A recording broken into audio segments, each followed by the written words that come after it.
এইভাবে মুরগির মাংস রান্না করার পর আমি সত্যি কল্পনা করতে পারিনি বাড়ির সকলের কাছে এত বেশি প্রশংসা পাবো। আর তারই সঙ্গে তারা বারবার রিকোয়েস্ট করছিল যাতে আমি আবারও এভাবে তাদের বানিয়ে খাওয়াই। আজকে আমি তোমাদের সঙ্গে কোনো রকম কাঁচা বা ভাজা পেঁয়াজ ছাড়াই দারুণ সুস্বাদু মুরগি রেসিপি শেয়ার করব।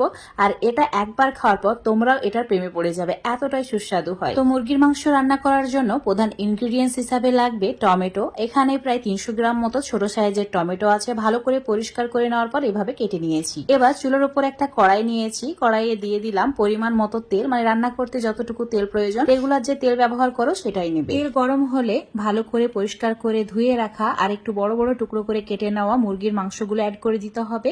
এখানে প্রায় 800 গ্রাম মতো মুরগির মাংস আছে আর সবগুলো হাড়যুক্ত মুরগির মাংস। এভাবে এই মুরগির মাংসটা রান্না করে খেতে খুবই ভালো লাগে। তো আমি এখানে সলিড পিস নিইনি, এইরকম হাড়যুক্ত পিসগুলোকেই নিয়েছি। তারপর তেলে এইভাবে একটু সময় ধরে ভেজে নিয়েছি, প্রায় 2-3 মিনিট ভেজে নিয়েছিলাম। তারপর চুলার আঁচ কম করে দিয়ে দিলাম পরিমাণ মতো হলুদ গুঁড়ো, ধনে গুঁড়ো, সামান্য পরিমাণে জিরে গুঁড়ো আর দিয়েছি লঙ্কা গুঁড়ো। এবার এতে স্বাদ মতো নুনও অ্যাড করে দিতে হবে, লবণ অ্যাড করে দিতে হবে। আর দিয়ে দিতে হবে একদম চামচ ভর্তি করে 1 চামচ আদা রসুন বাটা, আর তার সঙ্গে একটা ছোট সাইজের তেজপাতা এইভাবে 4 টুকরো করে তারপর অ্যাড করবে। এবার চুলোর আঁচ একটু বাড়িয়ে দিতে হবে, মিডিয়াম ফ্লেম করে দিয়ে অনবরত এইভাবে নাড়াচাড়া করতে হবে আর একটু সময় নিয়ে নাড়াচাড়া করতে হবে। আমি প্রায় 3-4 মিনিট সময় ধরে ভালো করে মশলার সঙ্গে মুরগির মাংসটাকে কষিয়ে নিয়েছি। আর দেখো একদম তেল ছেড়ে দিয়েছে।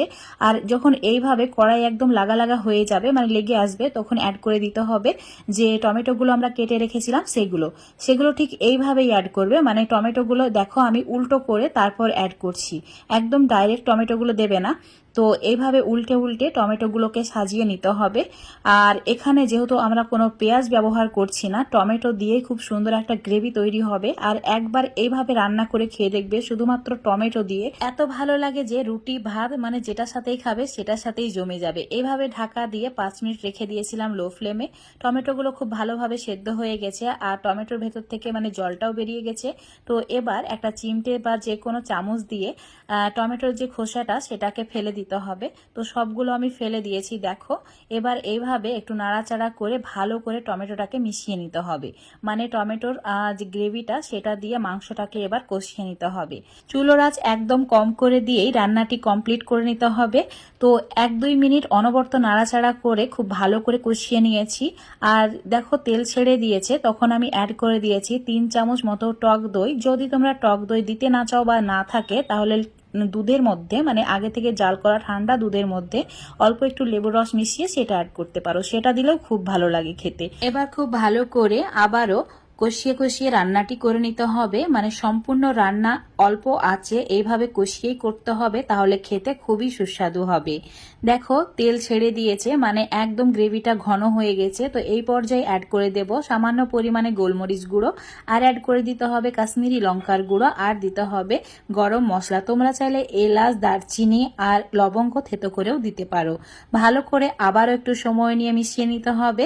এই সময় কড়াইয়ে যদি লেগে যায় তাহলে অল্প পরিমাণে জল নিয়ে জলে ছিটা দিয়ে আবারও মিশিয়ে নিতে পারো। এবার কেটে নিতে হবে অল্প একটু ধনে পাতা, ভালো করে পরিষ্কার করে ধুয়ে নেওয়ার পর কেটে নিয়েছি। তার সঙ্গে কেটে নিয়েছি কাঁচা লঙ্কা আর নিয়েছি আদা কুচি করে, একদম পাতলা স্লাইস করে কেটে নিয়েছি। সমস্ত কিছু এখন চিকেন বা মুরগির মাংসের মধ্যে অ্যাড করে দিতে হবে।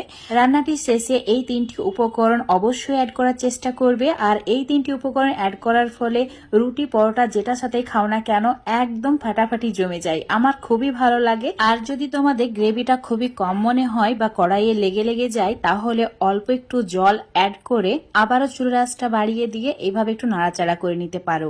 খুব সুন্দরভাবে যখন ফুটে আসবে একদম পারফেক্ট ভাবে এটা রেডি হয়ে যাবে। তো আজকের এই মুরগির মাংসের রেসিপিটা যদি তোমাদের ভালো লাগে তো অবশ্যই বাড়িতে একবার ট্রাই করে দেখবে, আর কেমন হয়েছে আমাকে কমেন্ট করে জানাবে। আশা করছি রেসিপিটা খেয়ে তোমাদের খুবই ভালো লাগবে। রুটি, পরোটা, ভাত বা ফ্রাইড রাইস যেটার সাথেই খাবে একদম জমে যায়। তো রেসিপিটা ভালো লাগলে অবশ্যই লাইক, শেয়ার, কমেন্ট করে দেবে। ফেসবুক পেজ থেকে দেখলে পেজটাকে ফলো করে নেবে। ইউটিউব থেকে দেখলে অবশ্যই চ্যানেলটাকে সাবস্ক্রাইব করে রাখবে আরও এরকম সুন্দর আর সহজ রেসিপিগুলো পাওয়ার জন্য।